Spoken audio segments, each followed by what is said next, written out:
Dans cette vidéo, nous allons voir ou revoir les différents éléments qui constituent notre univers, en partant du plus petit au plus grand.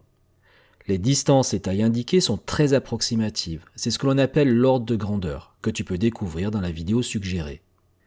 La playlist suggérée également te permet de découvrir plus en détail certains de ces éléments.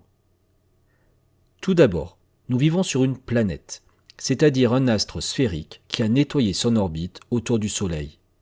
Notre planète s'appelle la Terre.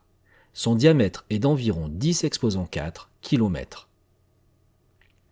La Terre fait partie du système solaire. Au centre de ce système solaire, on trouve une étoile que l'on appelle le Soleil.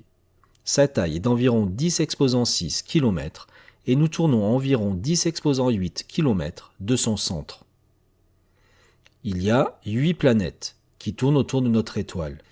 En partant de la plus proche puis en s'éloignant, on a Mercure, Vénus, la Terre, Mars, Jupiter, Saturne, Uranus et puis enfin Neptune.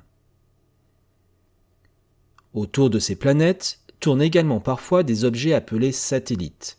La Lune est le satellite naturel de la Terre. Il y a aussi des astéroïdes qui tournent autour du Soleil. Ce sont des blocs de carbone, de silice ou de métal, plus ou moins grands, de quelques dizaines de mètres à plus de 1000 km de diamètre. Les plus grands sont quasiment sphériques et sont appelés des planètes naines. La seule différence avec une planète est qu'ils n'ont pas nettoyé leur orbite autour du Soleil et qu'ils sont donc entourés d'astéroïdes. On les trouve justement dans des ceintures d'astéroïdes.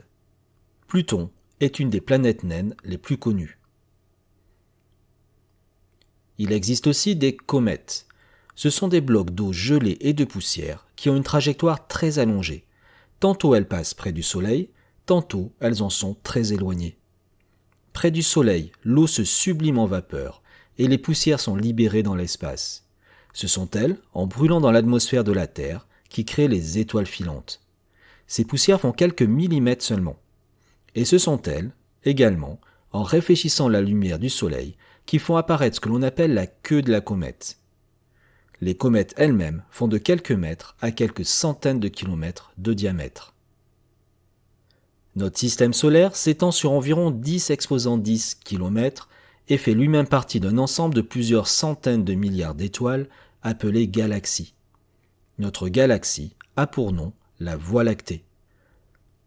Autour de ces étoiles, il existe aussi des planètes que l'on appelle dans ce cas des exoplanètes.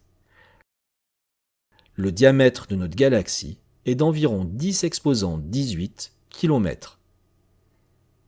Notre galaxie fait elle-même partie d'un groupe d'une trentaine de galaxies que l'on appelle groupe local, qui fait environ 10 exposant 20 km de diamètre. La galaxie la plus proche de nous est la galaxie d'Andromède, observable avec des jumelles, voire à l'œil nu pour un œil exercé. Ce groupe local appartient à un amas de plus de 10 000 galaxies, appelé superamas de la Vierge, qui a un diamètre d'environ 10 exposant 21 km. Et au final, tous les superamas forment des sortes de filaments tels qu'on le voit sur cette simulation de l'univers observable. Univers que l'on estime actuellement à une taille de 10 exposant 24 km.